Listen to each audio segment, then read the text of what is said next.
ನಮಸ್ಕಾರ ಪ್ರಿಯ ಕನ್ನಡಿಗರೇ, ಸ್ವಾಗತ ನಮ್ಮ ಚಾನೆಲ್ಗೆ. ಕನ್ನಡದ ನ್ಯೂಸ್, ಸೀರಿಯಲ್, ಸಿನಿಮಾ ಅಪ್ಡೇಟ್ಗಳ ವಿಶ್ವಾಸದ ಮೂಲ. ಇವತ್ತಿನ ಟಾಪ್ ನ್ಯೂಸ್. ಸ್ಟಾರ್ ಸುವರ್ಣ ವಾಹಿನಿಯಲ್ಲಿ ಹೊಸದಾಗಿ ಶುರು ಆಗುತ್ತಿರುವ ಧಾರಾವಾಹಿ ಸ್ನೇಹದ ಕಡಲಲ್ಲಿ ಪ್ರಕ್ಷೇಪಣೆಗೆ ತಯಾರಿ ನಡೆಯುತ್ತಿದೆ. ಆದರೆ ಇದರಲ್ಲಿ ಎಲ್ಲರ ಕಣ್ಗೆ ಬಿದ್ದಿರೋದೊಂದು, ಅದು ಯಾವತ್ತೂ ಕನ್ನಡ ಕಿರುತೆರೆಯಲ್ಲಿ ಕಾಣಿಸಿಕೊಳ್ಳದ ಖ್ಯಾತ ನಟನ ಎಂಟ್ರಿ. ಹೌದು ಪ್ರಿಯರೇ, ಈ ಧಾರಾವಾಹಿಯಲ್ಲಿ ತೆಲುಗು, ತಮಿಳು ಚಿತ್ರರಂಗದಲ್ಲಿ ದೊಡ್ಡ ಹೆಸರು ಮಾಡಿರುವ ಒಬ್ಬ ಸ್ಟಾರ್ ನಟ ಕನ್ನಡ ಟಿವಿ ಕ್ಷೇತ್ರಕ್ಕೆ ಕಾಲಿಟ್ಟಿದ್ದಾರೆ. ಪ್ರೊಮೋದಲ್ಲಿ ಅವರ ಮುಖ ಬ್ಲರ್ ಆಗಿದ್ದು, ಈ ನಟ ಯಾರು ಅಂತ ಅಭಿಮಾನಿಗಳು ಊಹಾವೋಹೆ ಮಾಡ್ತಾ ಇದ್ದಾರೆ. ಆದರೆ ಬಿಟ್ಟುಕೊಡುವುದಿಲ್ಲ ಅಂತ ಕಂಡ್ರೆ ಅಲ್ಲಿ ಇಲ್ಲದಿರೋ ಹೆಸರು ಅರ್ಜುನ್ ಸರ್ಜಾ ಅವರದು.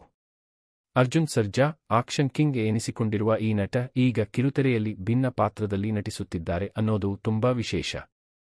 ಅವರ ಪಾತ್ರವು ಈ ಧಾರಾವಾಹಿಗೆ ವಿಭಿನ್ನ ಅರ್ಥ ನೀಡಲಿದೆ ಅನ್ನೋದ್ರಲ್ಲಿ ಸಂದೇಹವಿಲ್ಲ. ಈ ಸೀರಿಯಲ್ನ ಇತರ ಪ್ರಮುಖ ಕಲಾವಿದರು: ಲಕ್ಷ್ಮೀ ಬಾರಮ್ಮ, ಖ್ಯಾತಿಯ ಚಂದುಗೌಡ, ನಮ್ಮನೆ ಯುವರಾಣಿ ಧಾರಾವಾಹಿಯಿಂದ ಪಾಪ್ಯುಲರ್ ಆದ ಕಾವ್ಯ ಮಹಾದೇವ್, ವಿಲನ್ ಪಾತ್ರದಲ್ಲಿ ಸಮೀಪ್ ಆಚಾರ್ಯ, ಜೊತೆಗೆ ಹೇಮಾ ಬೆಳವಾಡಿ, ಅನನ್ಯ ಕಾಸರವಳ್ಳಿ, ನಯನ ಮತ್ತು ಅಭಿಜ್ಞಾ ಭಟ್ ಇತರ ತಾರೆಗಳು.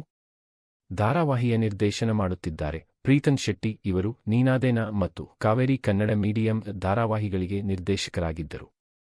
ಇನ್ನು ಕುತೂಹಲದ ವಿಚಾರ ಅಂದರೆ, ಈ ಸೀರಿಯಲ್ ತೆಲುಗಿನ ನಿನ್ನು ಕೋರಿ ಮತ್ತು ಹಿಂದಿಯ ಮೇಘಾ ಬರ್ಸೆಂಗೆ ರಿಮೇಕ್ ಆಗಿರಬಹುದೆಂಬ ಸುದ್ದಿ ಇದೆ. ಸ್ನೇಹದ ಕಡಲಲ್ಲಿ ಶೀಘ್ರದಲ್ಲೇ ಸ್ಟಾರ್ ಸುವರ್ಣ ವಾಹಿನಿಯಲ್ಲಿ ಪ್ರಸಾರವಾಗಲಿದೆ. ಪ್ರೊಮೋ ಈಗಾಗಲೇ ಅವರ ಇನ್ಸ್ಟಾಗ್ರಾಮ್ ಪೇಜ್ನಲ್ಲಿ ಬಿಡುಗಡೆಯಾಗಿದೆ.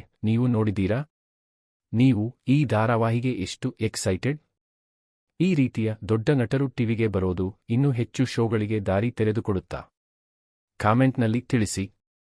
ಇಷ್ಟವಾದ್ರೆ ಲೈಕ್ ಮಾಡಿ, ಶೇರ್ ಮಾಡಿ, ನಮ್ಮ ಚಾನೆಲ್ಗೂ ಸಬ್ಸ್ಕ್ರೈಬ್ ಮಾಡಿ ಇಂಥ ಇನ್ನಷ್ಟು ಅಪ್ಡೇಟ್ಗಳಿಗಾಗಿ. ಧನ್ಯವಾದಗಳು. ಸ್ನೇಹದ ಕಡಲಲ್ಲಿ ಧಾರಾವಾಹಿಯ ಬಗ್ಗೆ ಮುಂದಿನ ಎಪಿಸೋಡ್ ಅಪ್ಡೇಟ್ಗೆ ಮತ್ತೆ ಭೇಟಿಯಾಗೋಣ.